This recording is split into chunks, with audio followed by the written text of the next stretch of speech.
The ones who have the means and knowledge and power, when they decide they don't like this dictatorship, that's, I think, mostly likely we are going to see the best result out of this falling of this dictatorship.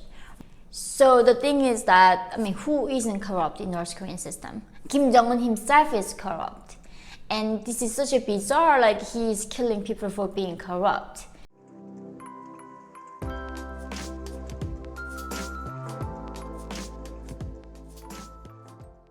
Hi guys, welcome to my channel. My name is Yeonmi Park. I'm a North Korean defector, human rights activist. Today I woke up with such a wonderful news because there was a news about North Korea's acting ambassador to Kuwait have escaped to South Korea.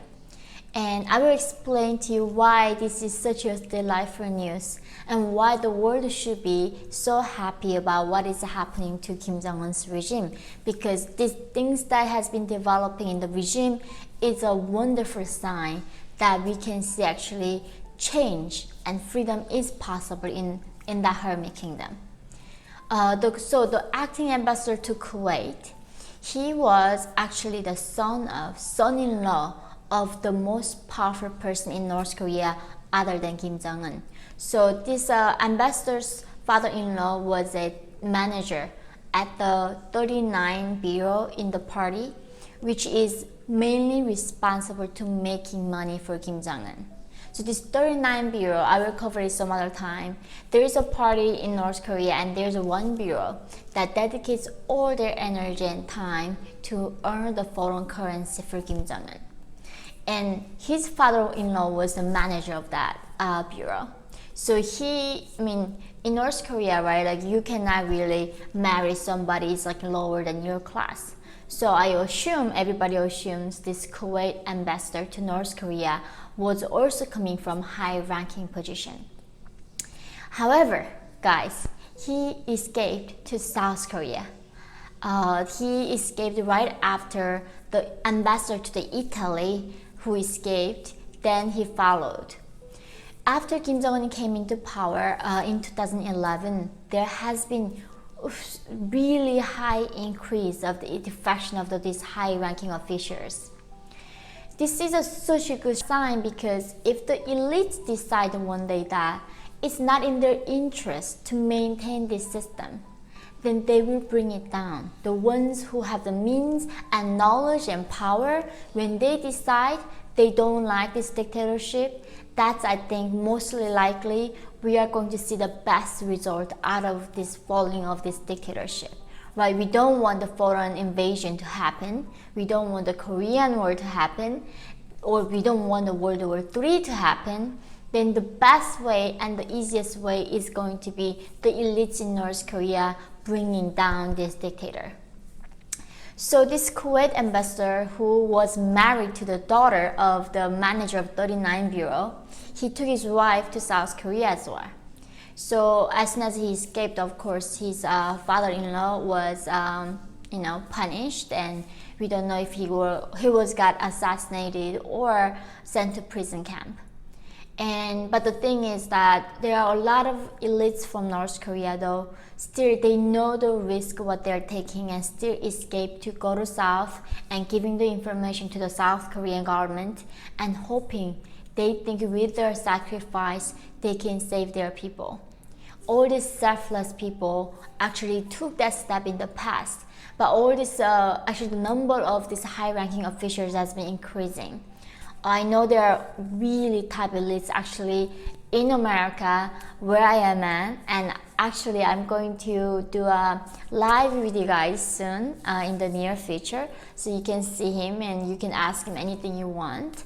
And I learned so much coming from these high-ranking officials because, if I were in North Korea, guys, because there's so much class that exists, I wouldn't even dare to talk to them or even know those kind of people exist. And this is such an irony, right? That this socialism began in the notion of let's be all equal, but they made some people equal and some people are equal than others, right? And that is the system that they are at. And however, so let's move on to why these high-ranking officials are escaping from North Korea recent years. It's because Kim Jong-un's merciless punishment. Right now, actually, during this 8th Congress, like 2 weeks ago in North Korea, he eliminated the most second powerful person again.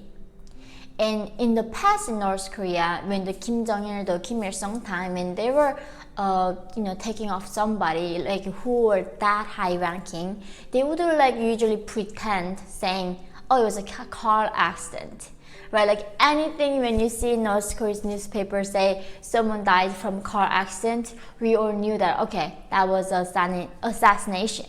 But Kim Jong-un actually taking a very different step. He says verbally and on the newspaper saying that, oh, this person was corrupt, therefore I'm gonna kill him.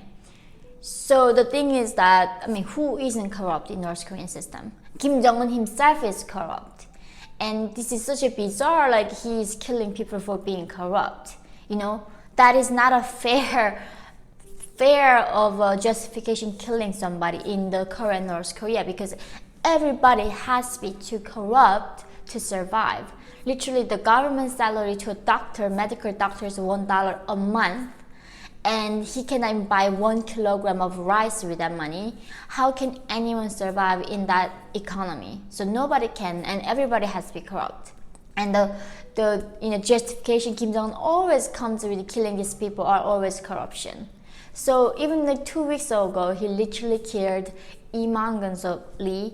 He got purged, and most likely he was executed afterwards. And every time when Kim Jong-un goes ahead and killing people, and then this gives a signal to the elites that it really doesn't matter, even if I'm being so loyal to him, my life is not guaranteed with him. And therefore they lose the incentive to be loyal and to working harder for maintaining this system. Now, all Kim Jong-un left with next to him, who is actually loyal to him, is his sister and his mistress. So it was almost like a pitiful guy. Even though he's the most merciless, cruel dictator, it's almost pitiful that he doesn't have any loyal supporter in that system. All he got is his mistress and sister, and he's taking them everywhere with him. So that is where Kim Jong-un is at. And with this increase of defection from North Korea, I really think that within a few years North Korea can come to really even the end. Because unless the Biden doesn't choose to cooperate with the North Korean regime and relieving sanctions and giving him money, that will maintain his lifeline longer. But right now, Kim Jong-un is really at the corner of everything. His drastic measures to shut down the coronavirus made the entire population other than himself into starvation mode. Of course, in the past, even non-COVID time, 60% of North Korean population were starving according to the UN. But now, almost 95% of the population is starving. So this is not good. Even though North Korean regime has this standard saying as long as we maintain 10% of the population alive, they thought that was a successful measure to keep the country going that way. But now his measure is also being threatened because most of people, even in Pyongyang, are actually struggling. And so this economically, North Korea is really having a hard time. And second of all, Kim Jong-un is also, of course, trying to do another missile test when during the time of Kim Jong-il, the second Kim's birthday in February 16th, so in a few weeks' time. And we are gonna all see how Biden is going to respond to that. Biden has a record of calling, Trump saying, you are a sympathizer to the dictator and you don't take enough hard measure to control and stop the dictator's threat. So we are going to see that how is he going to be different than Trump. And I'm actually personally very curious about that. So, it's really like North Korea can go either way. In the past, every time North Korea going into this corner where the regime was going to crumble, South Korean, Democrats came and rescue them, and Chinese come rescue them, Russians come rescue them, and this time the US gonna rescue the dictator, who knows? So it's such an interesting time to look at North Korea and where this is gonna go headed, and I will make sure to report this, the new recent development about North Korea. Thank you guys for watching, and I look forward to seeing you all next time. Bye guys!